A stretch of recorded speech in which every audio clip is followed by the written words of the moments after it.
George Harrison reemerges after half a decade since his last album and recruits the leader of a band that John Lennon referred to as Son of Beatles to help him find his way back to the charts. Was it worth the wait?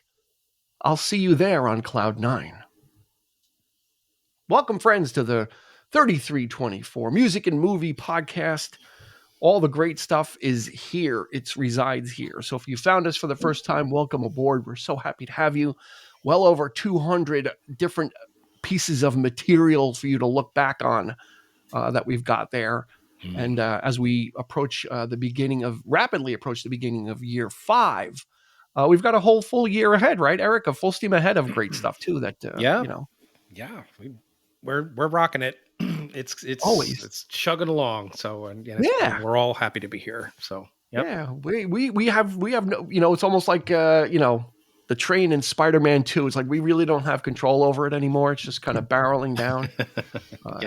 We can hope that we can have Peter Parker come in and stop it for us, and then we can carry him over our shoulders and lay him down gently.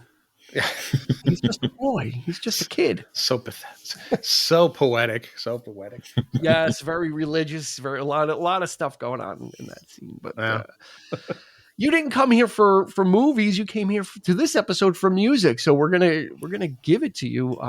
Wow, this is a great one. Before we get that, if you're interested in supporting independent content creators like us, go ahead and go to buymeacoffee.com/3324. You can become a Green Room supporter. That's buymeacoffee.com/3324.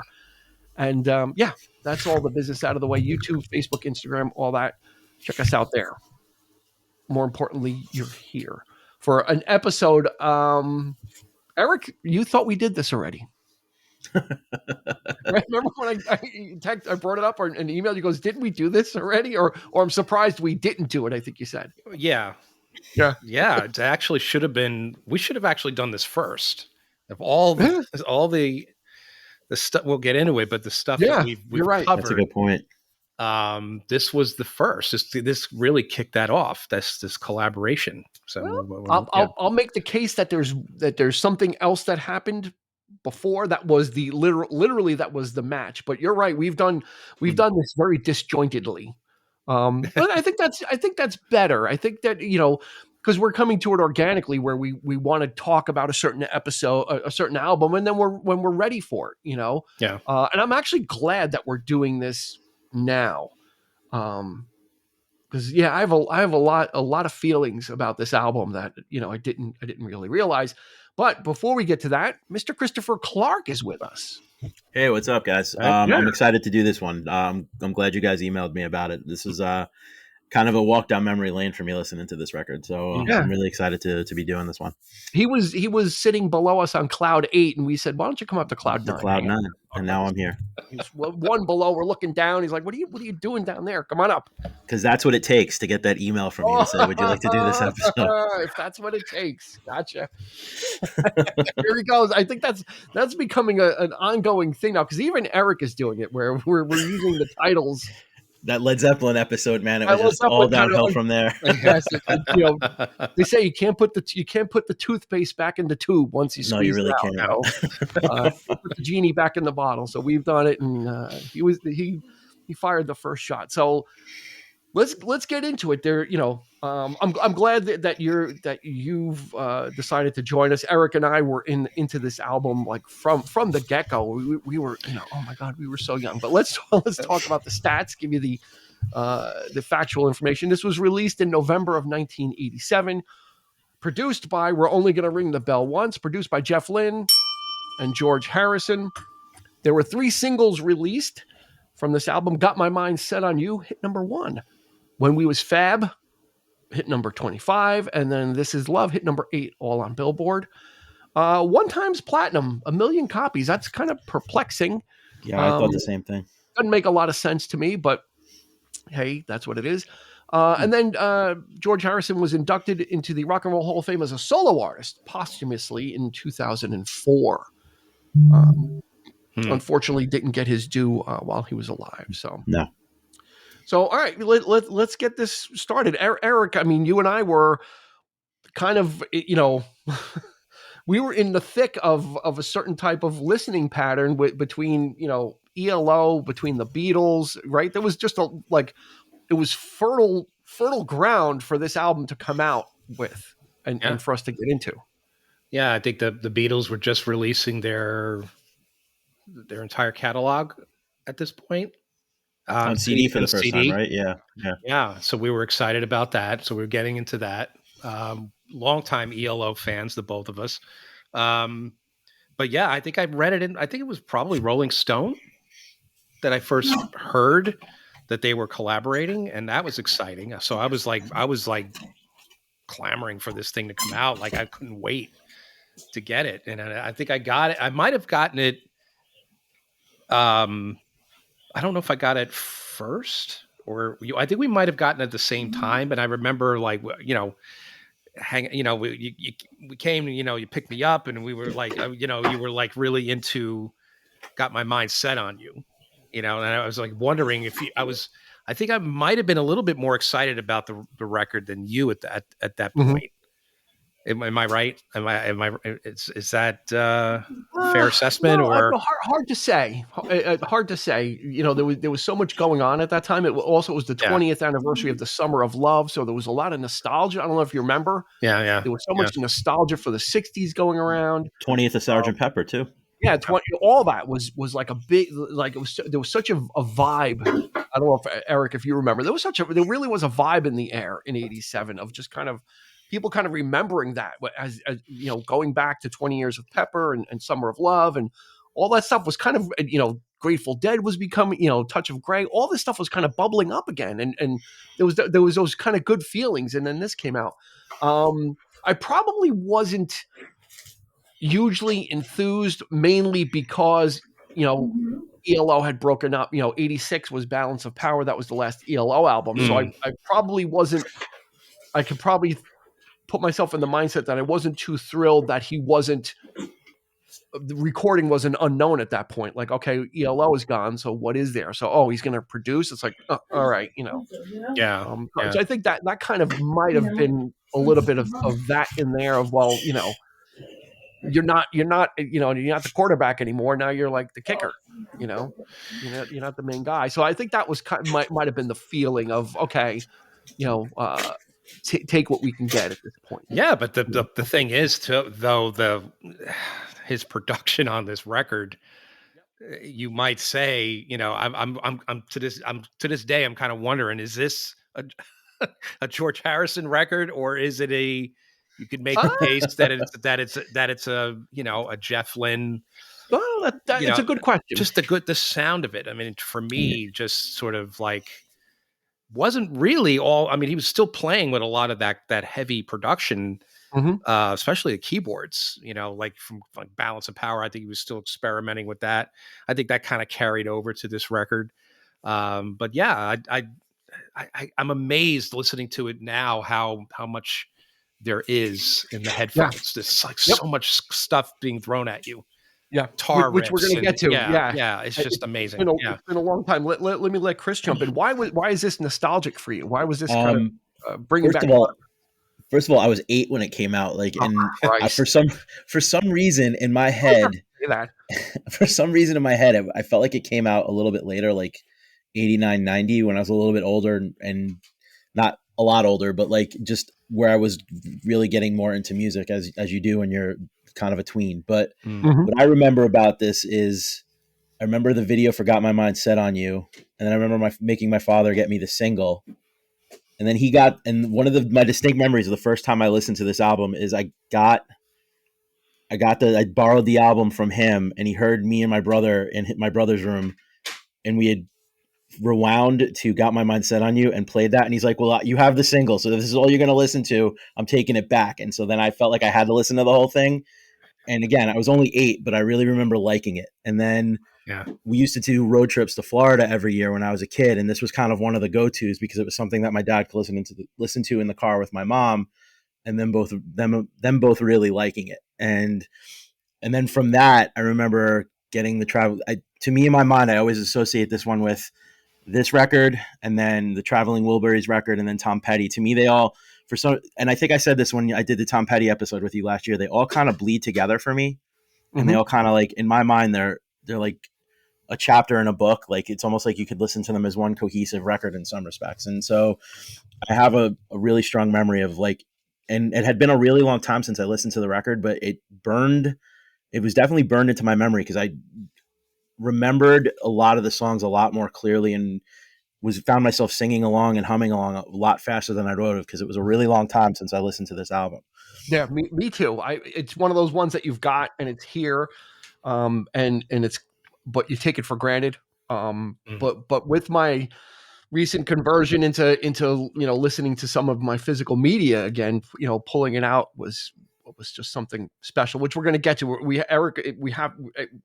Eric has kind of chipped open what is going to be special about this, I think, is about this album. But first of all, let's talk a little bit about George Harrison. At this point, we think about these artists and we think about, like, oh, is this a comeback or the dude was only 44. Yeah, he's younger than me. I did that math today. I'm like, holy He's crap. only 44 when this came out, and he had taken a 5-year break from recording because he had, hadn't been going that well, and he just kind of was disinterested. And he was kind of like, and then he kind of started to, kind of get the bug again. But where this begins, if you want to trace it back, because it is important, is it starts with this album. Okay. Yes. Is really where it starts. It started with Dave Edmunds' Information from 1983, I think it was. Slipping Dave away. Edmunds, what's that? Slipping exactly. Away. Yeah. Yeah. Because Dave Edmunds from the group Rockpile with Nick Lowe, kind of a throwbacky artist. He was looking, to do this album, and he's always self-produced. But for this album, he contacted Jeff Lynne. And Jeff Lynne wrote that song Slipping Away, which was a minor hit. It was a hit for Dave Edmunds. It was the biggest hit he had, but it was a minor hit overall. And Jeff Lynne, produced that track and the title track Information. Why is that important? Because that was 4 years before. Well, those two guys became friends and would hang out. So around 86, somewhere around there, they went out to Dave Edmunds and Jeff Lynne went out to dinner.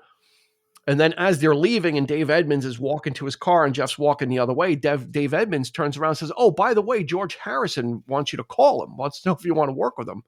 And Jeff Lynne's like, "We just had dinner for 3 hours." And as you're walking away to your car, me now, like, "Oh, by the way, George Harrison." An afterthought, a Beatle wants to hang with you. Yeah, exactly. So that event right there is really what started it. Is him working with Dave Edmunds and then kind of having that friendship, and then George Harrison passing it through.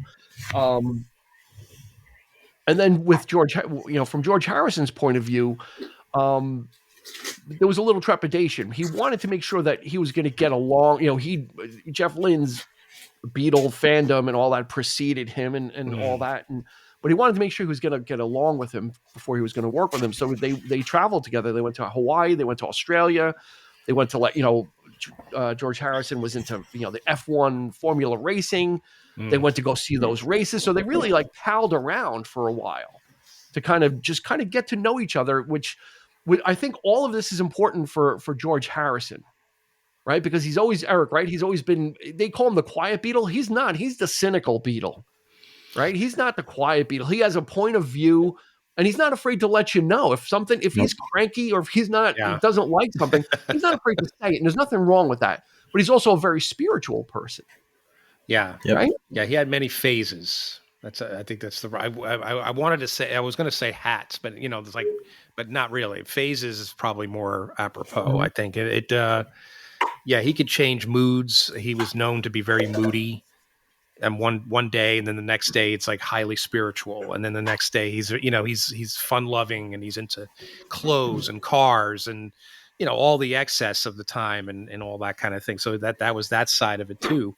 But yeah, to jump on that story, I think wasn't it? Jeff at first came to his house, and he's the first thing he did was it wasn't hey, let's get in a boat. They got in a boat and they would go.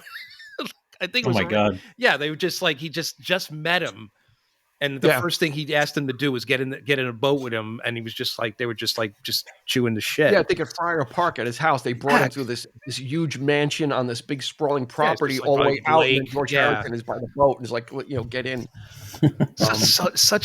Such an eccentric, very British. Yes, I was going to say. Very, very British. But they hit it off. Apparently, they hit it off swimmingly. They hit it off really well. Yeah. I think it's the thing that really put George Harrison at ease is the lack of egos. Because once things start to get like that, you can tell. I've seen it in interviews. He gets very suspicious of people, kind of pulls away, and kind of puts up a wall. And I think with Jeff, it was like, I can just kind of be myself and hang out with this guy because Jeff is very humble. He's just kind of, he does what he's really good at what he does, but he's not that ego. He's not the McCartney. He doesn't have to be the guy in the room. That everybody's looking at. I don't mean that in a bad, I don't mean that in a bad way. No, I get what you mean. I think everybody knows what I mean, that McCartney's a very big presence. He comes in and everybody's putting their eyes on him, right? Yep. Yeah. Whereas with Jeff, he can just kind of do those things. They can go to Hawaii. They can go to, fly to, helicopter or to Australia and do whatever. And I think that made, and of course for Jeff, that was probably like a lifelong dream to have like, a friend who became really good, like really good pals. They would, kind of did a lot of things together and work throughout, through the Wilburys and then through George passing away and Jeff and Danny finishing Brainwashed. Did Jeff work on Brainwashed? I was going to ask you that. Yeah, he did. Okay. Yeah, Danny said, I need someone to help me, not to get too far into that, but George Harrison had left copious notebooks of notes and ideas and how he wanted the songs to sound, almost like he wrote the production out. Right. And then Danny said to Jeff, like, I need your help to, to kind of do all this. Make sense of this, I think for the most part, he wanted it very sort of not as heavily produced as Cloud9, and I think Jeff really did a really nice job with that. He didn't overdo it, and it's an amazing record for his last. I think it's I really love that record too. Yeah, I gotta go back and listen to that one. Yeah, Final Farewell. Yeah. So getting back to this this album comes out. George Harrison would kind of, I guess, up to right now, he has the last laugh because he has the last number one single by a solo Beatle. Does he really? Yeah, no Beatle. Yeah, I'm trying to think. McCartney didn't have any. Yeah, that's true. Not had a number one single as a solo artist. He was the last one, and I'm sure. No kidding. That's I'm sure underneath he's probably laughing and loving that because McCartney's been so prolific since and has done a lot of stuff, but not a number one. My mind set at you hit number one, and no solo Beatle has hit number one since. So. Kind of I when I read that I just laughed. I was like, that's just it's not the guy you would have thought it would have been. You would thought it would have been John Lennon with something or McCartney, and it was right. It was the quiet Beatle. But the ironic thing is that he didn't write that song. It's a cover. I was going to say, but he didn't write it. No, he did a great cover of it though. Yeah, he did. Absolutely did. But I think that's even funnier though that it's a cover, and that went and it must stick in McCartney's craw, I'm sure. I wonder. a number one is a number one, no matter how you slice. That's it. Right. All right, let's get into this now. Eric said so. Eric talked about the production. I've been listening to this for a few days, and I just have to say it like this. This is the only way I could say it. Is I forgot how fucking good this album is. Mm-hmm. Me too. Like this out, maybe because I'm older, maybe when I was younger, I was listening for, because Jeff Lynne was on it and kind of listening for the stuff that he did, like that kind of thing. But when I'm listening to it now, I'm like, this is just, it's a minor masterpiece from the production, which it's of its time, but not overly of its time. Mm-hmm. All the guests that appear on it. Yeah, that was crazy when I read the liner notes. Yeah. The guitar, George's guitar playing, the lyrics, he's got the lyrics, and it just seems like he is totally relaxed and having a good time, which comes through this album has an exuberance to it. Like in his vocals, he just seems like he's really just having fun with it. Right. I mean, is that kind of, he sounds and largely due, I think, credit has to be given to Jeff, I think, for really boosting those vocals. And because, his voice was shot. I remember hearing like when he was touring heavily, what was Yeah. it, 75, 76, The 74 tour, yeah, his voice was I destroyed. mean, he was destroyed. And that's part of the reason why. And then those albums that he did in between were very mediocre, just bland and just didn't go anywhere. But this, I mean, this was really just a shot of adrenaline, from all sides. And his voice in particular is what really stands out to me. It's probably the strongest I feel it's ever been, including his time with the Beatles. Like there are songs where his voice is very, very thin. And here it's like, and it doesn't sound like it's double tracked. It sounds like he's got a projection, like, it's really coming from in here. And I think Jeff might have something to do with that, because Jeff's a great singer and he's got range. So he probably coached him a lot on this record, I would imagine. Yeah. Chris, yeah. So what I was going to say too is, when I first popped, when you guys sent me the email and I said I would be interested in doing it, when I first put the record on and I heard that like 80s ish production tone to it, and I'm like, maybe I made a mistake, and maybe I looked at this record through rose colored lenses from the last time I heard it. And then I played it through, and like you said, it sounds 80s ish, but it's not like overpowering either. And what's good about Jeff Lynne and how he produces definitely comes through. And then the songwriting is just so amazing. Like these songs are so well written. And what I thought about it through the whole record is, it almost seems like with this album he made peace with his past, because it definitely has a lot of flavor that you would hear on Beatles records. There were a lot of elements that reminded me of what I liked about the Beatles and the songwriting of the Beatles. And it was almost like he wasn't running away from it or trying to do something different from what made him as a member of the Beatles so good. And that's really what stood out to me more than anything else, is how these songs were they were earworms. And every time I listened to the record, I liked it more, and I remembered more and more why I liked it with every spin that I did preparing for this episode. Absolutely. The production has like a shimmer to it. Yes, exactly. Yes. It's not glossy. It's like a shimmering, like throwing a rock into water, and you get that ripple. It just has like that nice, it just has a nice feel to it. It feels modern. It sounds great, but it's not overdone. Jeff was really kind of, I think, when you're moving into a producer role, it becomes less about what you want, right? I think he had to learn that tool of, I'm bringing a skill set, and people, I think what it is people know what did I write down? You get what you pay for, right? Like if you're hiring him, you're especially at this time, and he did change when he did, Highway Companion with Tom Petty, the second go around. It wasn't like Full Moon Fever. But at this point, when Chris is talking about this era as a whole, like chapters in a book, this is what you're getting. This is what you're hiring, and this is what Tom Petty wanted Jeff for. He heard Cloud Nine and says, "I want this. I don't want full blown ELO. I want kind of the best parts, or the parts that are real hooky that Jeff can bring, where he can bring that ear and bring those extra little pieces in." Yeah. Without going overboard, which he was getting towards. If you listen to Balance of Power, the last ELO album, it's very held back. It's not as dense as Time or Secret Messages. So he was kind of, I think, organically, Eric, right? Would you say he was kind of organically getting what he described when they got to the Wilburys as a wooden style of production, more analog. It was more. He was leaning more into the sort of rock. There's a lot more guitar. He's like a little less on the strings, a little less on the. Like I said, he was still messing around with like the sequencing of the keyboards, but I think it's more layered keyboards than anything else. But I don't know. It's just that's you say ripple effect. I'm thinking there are layers to this record than in the production. I feel like there's just, for a simple song like pop type stuff on this record, there's so much to hear, so much to listen, and that's Jeff Lynne's gift is making you.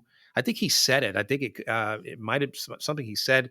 I want people to, when they listen to my stuff, I want people to um, I want to give something interesting to listen to at every spin or something to that effect, which is why he throws in all these little sound effects and things and little like textures. And, I've always dug it.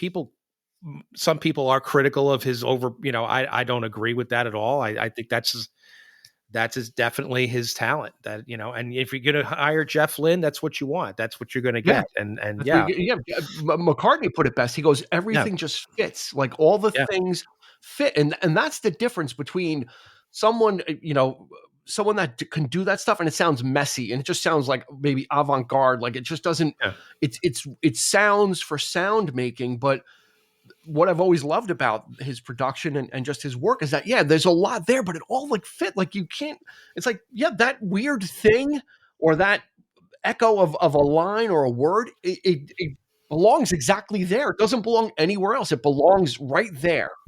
And or that weird noise or whatever, it belongs exactly where it should be.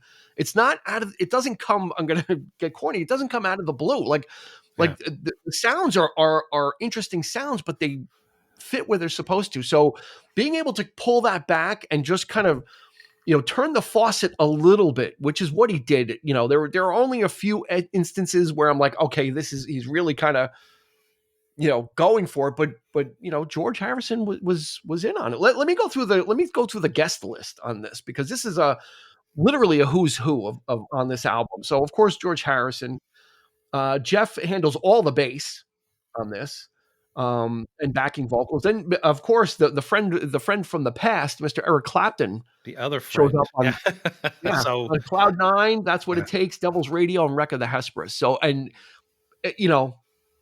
it's nice. It's so nice. We'll get to that. So I have some comments there. Yeah, it's nice. And then you got Elton John, who plays piano on Cloud 9, Devil's Radio, and Wreck of the Hesperus. So we're building like the Avengers of like George Harrison's friends.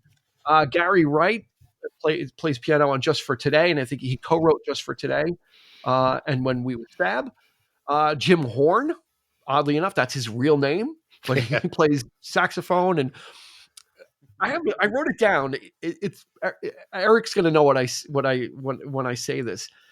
This album has that fat saxophone sound on it. Like, you know what I mean? That fat. Yeah. It sounds like a really fat, wide saxophone, like dun, dun, dun, dun, like it's like dirty. Yeah. It's pretty. Jim Keltner on drums, Ringo on drums when We Was Fab. Of course, Ray. You can't have Ray, percussion without Ray Cooper and his multiple tambourines and wide fingers and tapping and snapping. Bald head and sunglasses. Yes. Ray Cooper was everywhere in the 80s. He was. Oh, he absolutely was. He was like the junior Phil Collins of just showing up at every benefit concert and music videos and everything. So this is like a wrecking crew of people. So Eric, let's go to Clapton. Good Lord. Since you're the resident. So, I think, well, for me, it was exciting because I was just getting into Clapton at that point too. So, and of course, the whole history with him and George and that stuff. So I don't think this was necessarily planned for him to jump into this, to be on this album. I think it was, the story goes, is that he showed up just to say, just say, hey, just to hang, because he knew he was recording an album. I guess it was, and George's like, hey, you got to play on it. He's like, listen, I didn't bring my guitar. He's like, well, I got plenty. He's got probably, a whole fucking studio of guitars. Not a problem. The thing is, though, the funny thing is though, Eric didn't even bother to retune the guitar. So if you listen to that solo, on that wonderful solo at the end of That's What It Takes, and he just, oh my God, I love, that's one of my favorites. It's so simple, but so elegant. But the sound of the guitar is definitely a George Harrison, his tuning. Like, it's like way upper register, but Eric didn't care. Like, he just fucking played it. And I think he did it on purpose. He's like, I wanted to sound, or maybe it was Jeff that might've came up with the idea and said, like, listen, we should, so you got that wonderful slide in the middle of that song, and then Eric just takes it home at the end, and I just, oh my God, I just fucking love that. So it's just it's so like light and you know, yeah. And then of course, then the Wreck of the Hesperus and Devil's Radio, he's a little bit more aggressive on it with his lines and that kind of thing. But it was, I thought it was so cool to have the old buddy and then the new buddy in Jeff Lynne, and they're all collaborating. And this is like probably the only time that Jeff Lynne has ever produced Eric Clapton. If you think about it, like, because he's pretty much produced everyone, right? Roy Orbison and Tom Petty, but you got to think about all the people that played on these albums too. So they're all like under the Jeff Lynne, Yeah, he's the head now. Yeah, he's the headmaster, and he's producing them all, and they're all like, playing to his specifications, which I think is, really cool. So that to me was great. Just that whole thing. To bounce off of what Eric said, Chris, that I mean, for an album that's so poppy, there's a lot of guitar work. This is actually a pretty guitar forward album, right? Right. And I mean, it definitely has a lot of guitar on it, but it's not like overpowering guitar, but like really, really tasty stuff. Like I love like Devil's Radio, I think is great. It's like a driving song, and the guitar, that driving guitar is fantastic. I really like it. And, speaking about the guests and them being a part of Jeff Lynne's, stable, kind of doing, Jeff Lynne like orchestrating and putting together what they need to do. I didn't realize all the people that played on this record until I looked at the liner notes this week. And like, when you think of Elton John, like the songs that he played on, I would have never in a million years thought that was Elton John playing piano, because it was just such simple stuff that served the song. And it wasn't like this, what you think of when you think of Elton John touching a keyboard. And it just kind of speaks to like everything, all those guests and everything they did, and all the guitar work that Clapton did and all that stuff. Everything is coming together to just like serve the song, which is really cool. Exactly. So supposedly in the mid 70s, Elton John and Jeff Lynne collaborated on a song that has never been released and may not ever be released. Supposedly they did a song or two. I don't know who owns the rights to it. I don't know if it's Elton or Jeff, but yeah, this is everybody coming together for George, which is like that. That's the cool thing about it is this is like George's baby. And it's not, and to Chris's point, it's not being overpowered, but those guitars are there. Those solos are laid in into the song where it's a pop song, but then you're getting these guitar solos. So it's not in a the way a typical rock production would go. No. Right. It's actually it's a very strange way of arranging it. But when you listen to the album, it's like, wow, there's just a lot of guitar work going on here. There's a lot of solos going back and forth, and George and Eric are talking to each other via guitar on Cloud 9. I mean, there's a lot to chew on, but it's in such a beautiful wrapper that you almost forget it, right? Because you're so dazzled by the sound and how just the acoustic guitars, how crisp they sound when and you can really pick everything out of it, which is what re-listening to this was a revelation. I'm like, oh my God, this is just beautiful. That guitar line, that slide guitar line on Cloud 9 is like an earworm. I can never get it out of my head. Like that intro, and that kind of plays throughout the whole track. It's just such a cool little lick, and it's so simple, but it stays with you and stays in your head and really serves the song well. Yeah, I think this was the home run that probably George needed, right? Because this obviously propelled him to end up deciding to create and join a group, which was probably the last thing he would ever want in his life. Yeah. After the Beatle experience was to be beholden to a group and be in that dynamic again, where he just went right in, and like I said, it's that newfound exuberance that he has. You hear it in the vocals. This is love. And just every, some place else, he really, it's that vulnerable side of his voice. I know that's probably one I used to really not care for that song too much.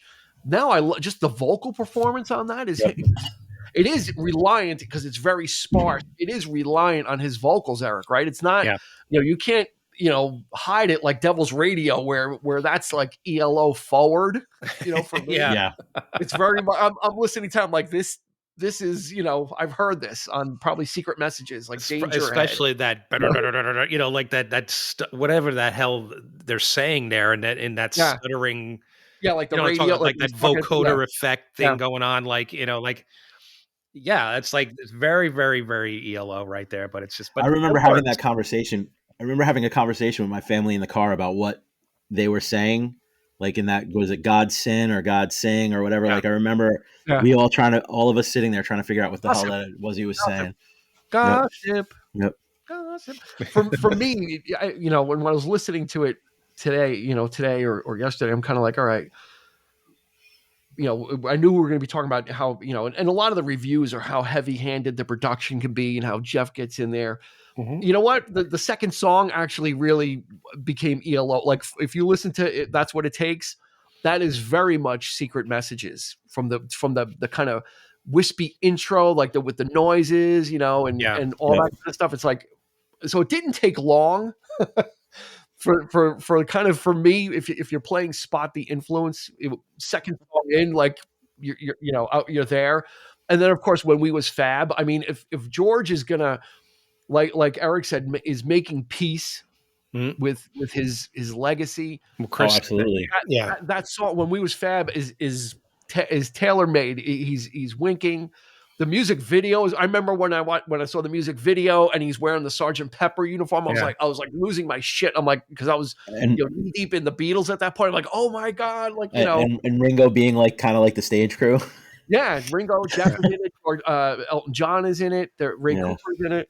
Well, and then have that the pseudo Beatles reunion. With the guys the cellos and the strings. I mean, it sounds like a Beatles song. I mean, it definitely Magical Mystery Tour, right? You know exactly what you're listening to there. Yeah. But I kind of do like the the kind of tongue in cheek look back on on the history, because things didn't go so well, towards the end there. So, he's taking the piss out of it. Really, right. He's saying, when we used to be popular. So, a long time ago, you may remember me. I was in a famous band. What was the line about taxes when income tax is all we had? Yeah, it was cool. Yeah, and I mean, that's obviously going to be in Jeff's wheelhouse. Is okay, like I said in the open, John Lennon famously called ELO son of the Beatles. He goes, if we were still around, this is what they would have sounded like. There's a whole recording where John Lennon used to be on NEW all the time because he lived in New York and he used to kind of Miss NEW, like a radio show, and he played Showdown from ELO, and he's like, this is these guys, and this sounds like Heard It Through the Grapevine and Lightning Strikes combined. I mean, John Lennon had a really adept ear at kind of pulling stuff out. And he goes, I call these guys son of the Beatles because this is what we would have sounded like probably. To your point about just in playing Spot the Influence and bringing up John Lennon, to me, Just for Today sounds like something you would have heard on like Plastic Ono Band or Imagine. Like, to me, it had a very Lennon-esque feel to it. Like it almost felt like a nod to his old bandmate in a lot of respects. At least to me, maybe I'm wrong, but I kept thinking of John Lennon every time I listened to that song this week. Yeah, and it's very spiritual. Try to be my own. Try not to be my own life's problem. Yeah. Yep. Just for today, not deal with So again, I really like how they weave this exuberance, but again, it's squarely George Harrison style lyrics, right, Eric? It's still it's not like, he parceled this out, like, and said, I need to hit records, so get me Desmond Child and get me Holly Knight, or whoever was the Elizabeth Warrens, whoever was big at the time, like, get me these people. Ron Nevison. Yeah, exactly. These are squarely his songs, right, and squarely his feelings still. I'm actually surprised that there's only just a couple of tracks that are co-written by Jeff. But the majority of the songs are George's. So that's I looking at the liner notes like Chris, that surprised me. Just given the production, like even Just for Today, to me that's very ELO-ish. It's very sort of stark, and but again, it's like, who is it? Is it the Beatles? Is it who's What are we aiming for? yeah, like Right. what's who's edge, like it's like neck and neck, and it's been that way for quite some time, and I think even before, like, so yeah. Yeah. I mean, I don't know if he was like searching for a sound so much as it was just like, I'm just gonna let it flow the way it flows and Yeah. let it happen the way it happens, and this is what came out, right? Like, because I mean, this was where he's from, and this is what he's doing. So it wasn't like I feel like it's almost like he's like saying on this record, I don't need to get away from saying, well, shit, this sounds too much like the Beatles, or this sounds too Mhm. much like this. No, I think at 'cause this point in his career, he's just like, this is what I'm going to do, and this is how I want to do it, and I don't want to be beholden to record sales or feeling like I have to do this. This is what I'm going to do, and this is what I want to do. And and on some level too, like you think about like his two greatest records, like or if you even go to say like his three most noteworthy records that people still talk about are All Things Must Pass, this one, and Brainwashed. And it seems like, and granted, it's only 5 years, where some bands it takes 8 or 9 years for them to do a record now, but like it's almost though like he had this buildup of songs that the Beatles wouldn't touch that came out on All Things Must Pass. Now you've got this record where it's like 5 or 6 years where he's letting things. It's almost like he needs the time to really get his shit together and like really let things kind of marinate and come, like, figure out how he's going to do it. Like he's very intentional about what he's doing, and he needs that time to be intentional. At least that's what I was thinking about when you think about the space between those three records and how much time had passed. So. Yeah, yeah. I think it's him doing it on his own terms. So he had taken a Right. break after in 80, 82. Yep. He had done the car racing. He was, he had handmade films. So he was a movie producer to varying degrees of success. We'll call that.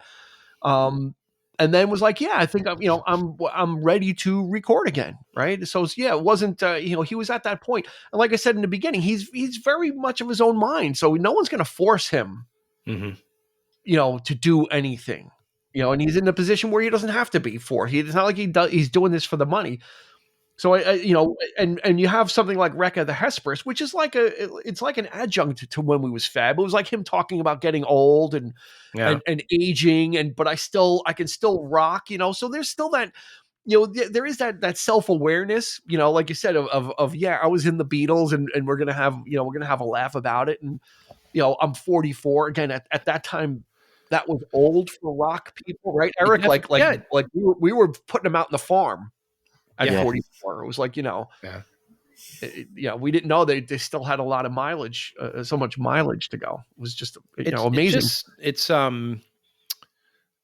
he's not obviously not taking himself too seriously. Not that he ever really did, I don't think, but you got to consider what Jeff was thinking though at this point. It's like he's the avid Beatle fan. It's like how much, how do I do this? I'm working with a Beatle.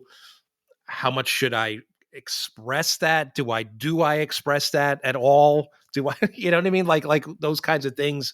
Like how much should it sound like them? Am I overdoing it? Am I, And I wonder if he actually had these conversations with George, like, and George was probably, I could just see George just like, hey, just, you know what I mean? Like just downplaying it, or, I wonder if there was that legitimate hero worship there.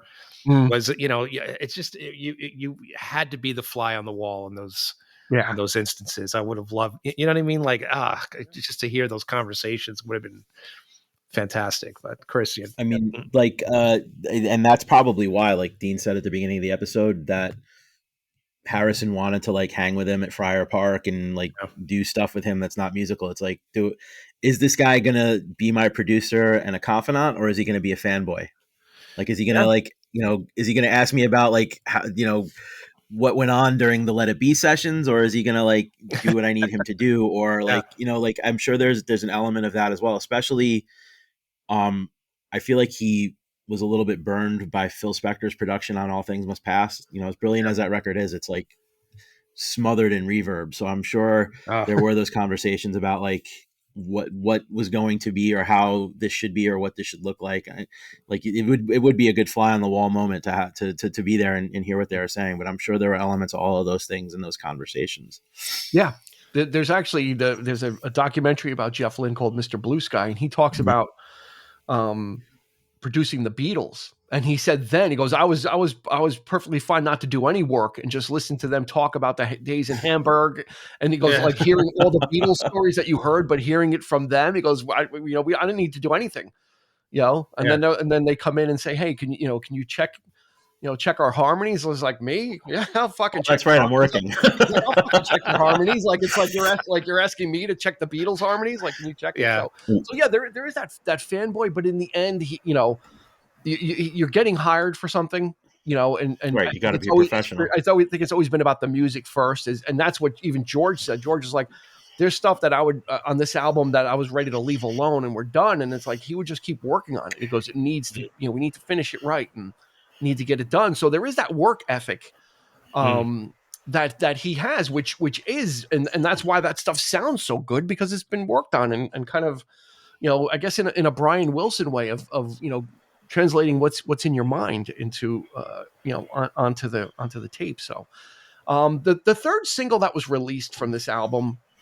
was This Is Love, and they didn't have anything from Cloud 9 to use. They're like, nothing really suitable to be the B-side. So George Harrison went out and recorded another song separately from the sessions, and then put it out and gave it to Warner Brothers. Warner Brothers like, you can't, this B-side, you can't use this.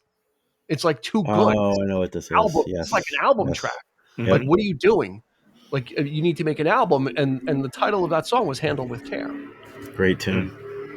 By a ragtag group of people that he had put together, on a lark to do a recording session. And Warner's like, we're rejecting this.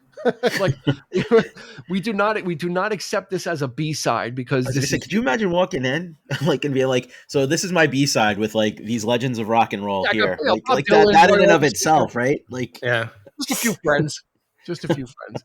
And they're like, yeah, no, Warner Bros. Like, yeah, you're not pulling this one over on us. Like, this is gonna, we're not accepting this. We're in a good way. This has got to be yes. Which again, like Chris said, just led to this whole. And we've talked. Eric and I have talked about it in the past when we did the Wilburys episode. And we've just talked about this time period of everything that was going on. Roy Orbison's album Mystery Girl. There's another story there when. Roy Orbison called Jeff Lynne. And they're like, oh, is this Jeff Lynne? And they're like, yeah. He's like, yeah. He goes, please hold for Roy Orbison. And he thought it was a prank. He's like, why would he be calling me? So he hung up.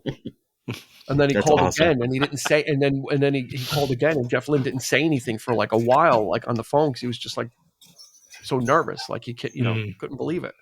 That's amazing. And Del Shannon, all these guys were in this era. So I always forget about that Roy record.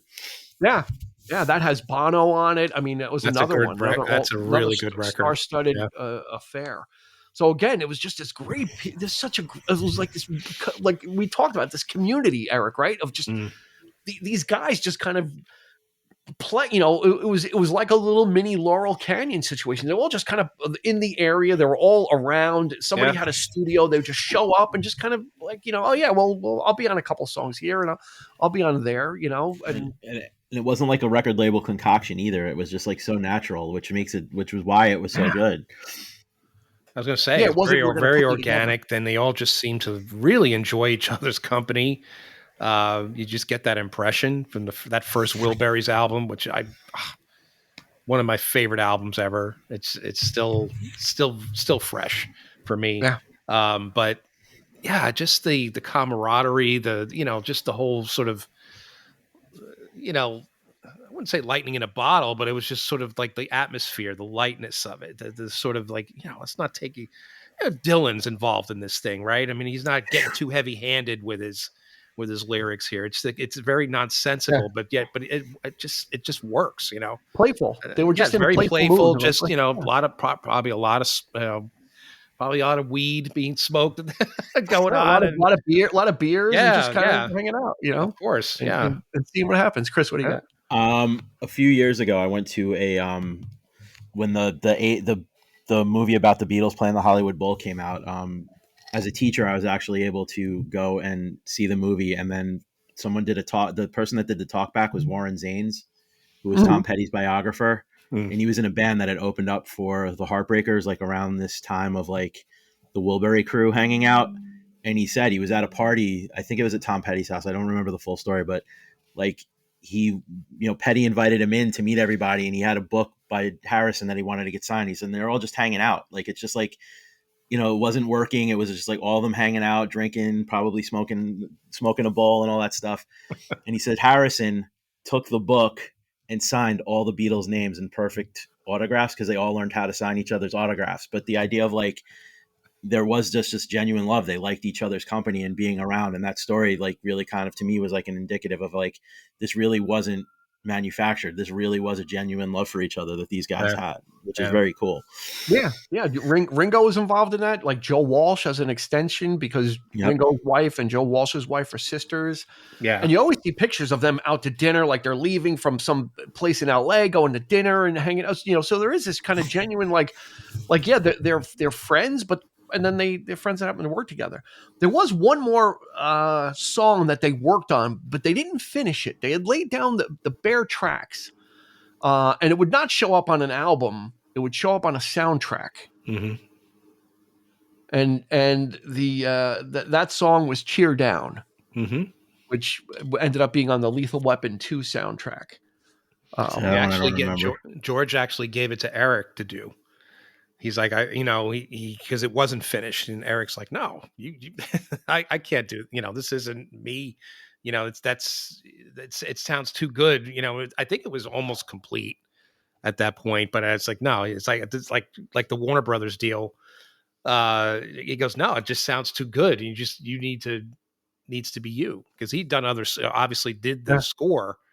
So Clapton did the score for that movie. Yeah, he didn't need to do, the hit song or the, it just, you know what I mean? Like, it's just, and that is probably, from my point of view, like when I think of you and I think of our friend John, that song really, I love Cheer Down. That's us. That is like the song for me, at least for me. Yeah. I don't, because I just love the lyrics in that song. Yeah. You ever hear it? Go find it now. No, I haven't.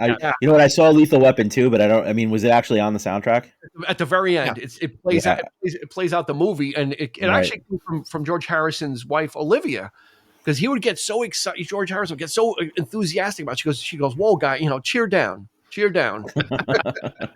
Yeah, I gotta give it a spin now. Like I said, I probably turned it off when the credits came up and never heard it the way through. Pace on drums from Deep Purple. Wow. Late Richard Tandy is on keyboards, and you got Jeff on bass, and it's just another exuberant. Like it could have easily slotted in on this album, and you would have never known. It was just like, and it's got the great. I mean, you want to talk about the slide guitar, right, Eric? Yeah. On the end, it just goes wild. That's awesome. The song just fades out to like this instrumental kind of jam at the end. I have the 12. Probably some of the finest that George has ever. Yeah, because it's pretty intense. I mean, it's usually it's that really light, whatever, like that weird sort of otherworldly slide. But in this thing, he's really going at it especially at the end. And I wish they put that on the expanded edition instead of the song Shanghai Surprise, which I kind of dig that. Oh my god, man. It's so quirky with the female vocalist and everything. The thing about the just on Cheer Down, when George Harrison he toured like Japan, and he did a tour. Yeah, I remember we had the record. Yeah, that was the only song that he would play the slide guitar on. Andy Fairweather Lowe played slide on all the other songs, but George would play on Cheer Down. And the funny thing about it, I saw an interview with Andy Fairweather Lowe, and he's like, George Harrison calls me up and he goes, "I want you to play slide." And Andy's like, I don't know how to play slide guitar. I don't know how to do that. He goes, "Well, you're coming." So you learned. So Andy, again, that guy's amazing. He's just, I love him. I've seen him with Roger Waters. He's great. Yeah, but so he's like, I had to learn, which probably wasn't a stretch for him. He could do anything. He could, No. Anything Clapton can do, he can do better. And Clapton was on that tour, wasn't he? It was Clapton's band. Yeah, I was gonna say. It was his Journeyman. That was the band he toured with Journeyman with. Yeah, Nathan East on bass. Yeah, he convinced George to tour. to go out. Yeah. to go out on tour. And George was definitely afraid. He didn't want to. And Eric was persistent. He's like, you need to get out there, man. You need to play. And you got my band. We'll back you. So I feel Andy like he Fairweather, finally did it because he needed the money, right? Harrison, like I feel like I read somewhere that it was like a cash grab, but maybe I'm Really? wrong. perhaps. I don't I know. could be wrong. It's just one of those things. Like you gotta. I had the live CD. His Yeah, voice, my dad did too. It was a good record, if I remember correctly. But he sounds terrified on that record. George's voice is very trembly. It's like he's nervous. It's very nervous. Quiver. Like Dude played Shea Stadium and he's nervous. That's crazy.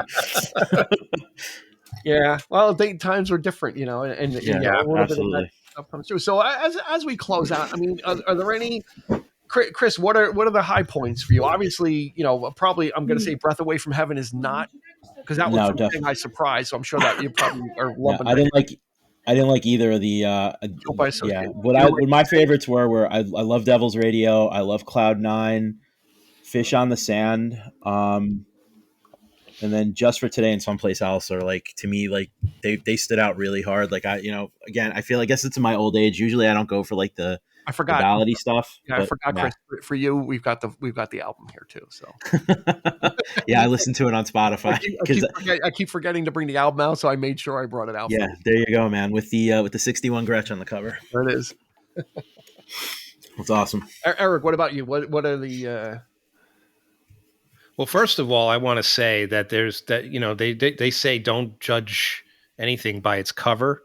Mm-hmm. If you listen to the songs on this album and you look at that cover, it most certainly fits. I mean, the songs are very airy, very sort of that's the image that I see. And songs like That's What It Takes, which is my favorite off the album.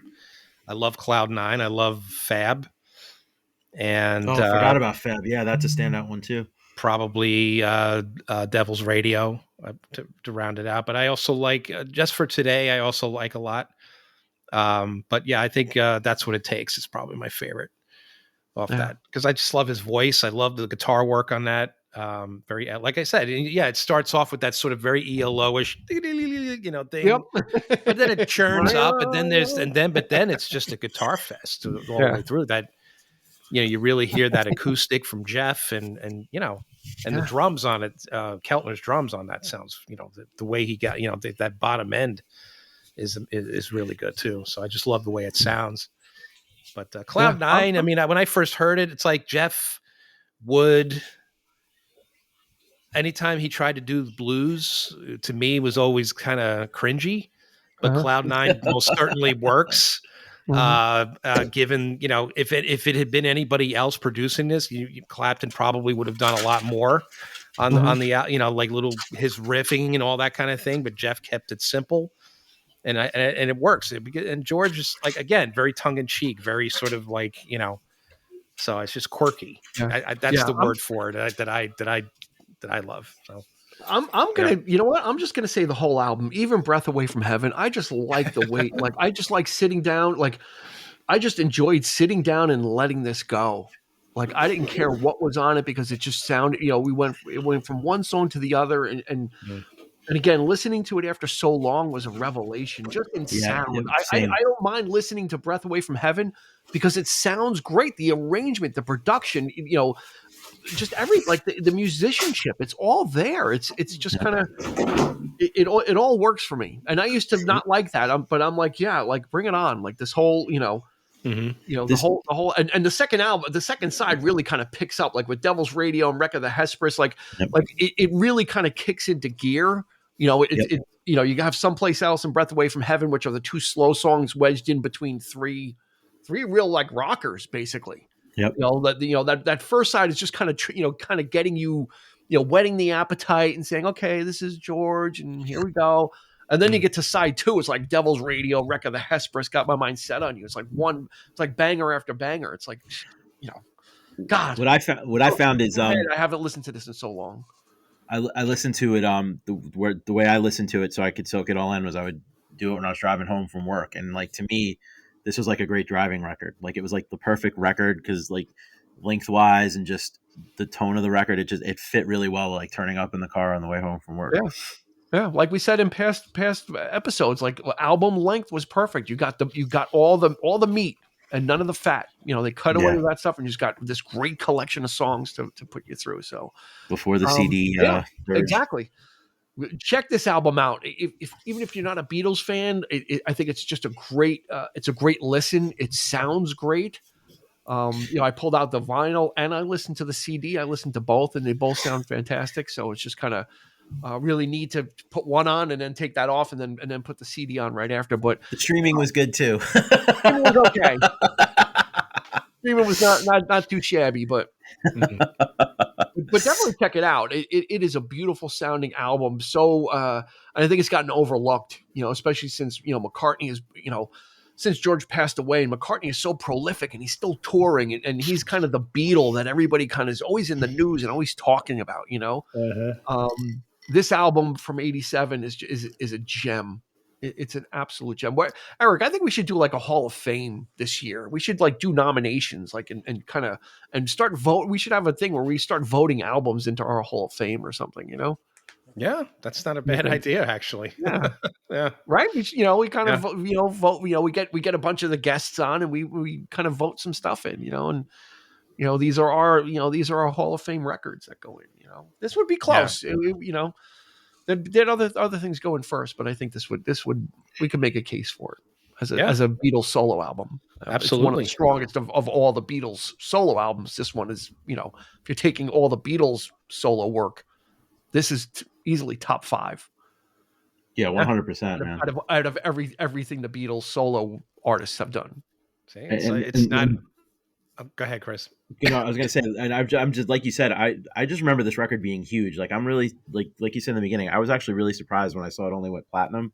Mm-hmm. In my head, this sold like 4 or 5 million copies. Yeah, it was huge, but not that huge, I guess. But sometimes it's not about quantity; it's about quality, right? Paul, how many albums does McCartney have, including with Wings and? It's just there are definitely some skippable McCartney records. Pumping them out. But we'll make a case for Flaming Pie though. Absolutely. Well, Flaming Pie's fantastic. Yeah, I liked Off the Ground. Yeah, Flaming Pie. So did I. So did I, Chris. Yeah, who produced Flaming Pie? Yeah, well, was it Jeff Lynne? That's Jeff what Lynne. What do you think? Of course it was, Chris. Anything that the Flowers in the Dirt was fantastic. Was Jeff Lynne. Yeah, he co-produced after they did the anthology. Paul McCartney's like, okay, I guess he is the real deal, because they were, George was afraid there might be like favoritism for Jeff, and then Paul McCartney's like, no, and some of the best stuff on and you can hear it like Beautiful Night and all that kind of stuff on Flaming Pie. Oh my God, it's a gorgeous sounding album, and he didn't do the whole thing, but there's enough on there that it's like, yeah, okay. That's another record I have to go back and revisit. He's got the majority. We did an episode on it. Yeah. There's an episode out there. There's an episode for that. Mm-hmm. We should come up with there's an episode for that. There almost is at this point. And there's an episode for Cloud 9. So thank you everybody for joining us.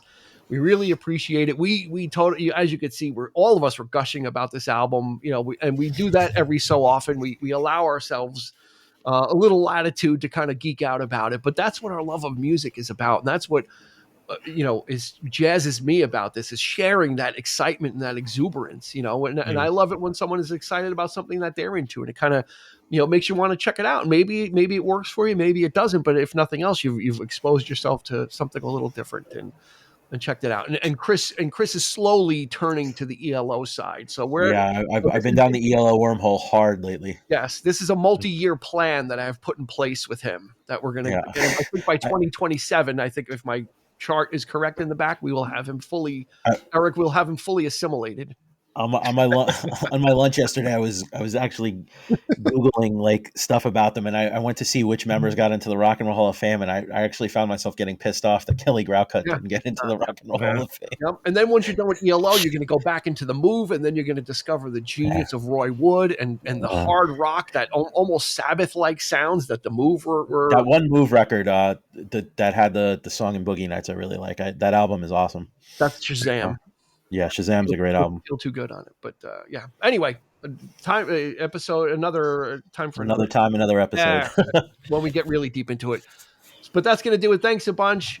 New episodes come out every Thursday. Make sure you follow us on your favorite podcast provider so you get that notification and you don't have to think about it. You just hit the button and we'll be there waiting for you with a new episode hot and ready. So for Chris, for Eric, this has been Dean. We'll catch you on the flip side.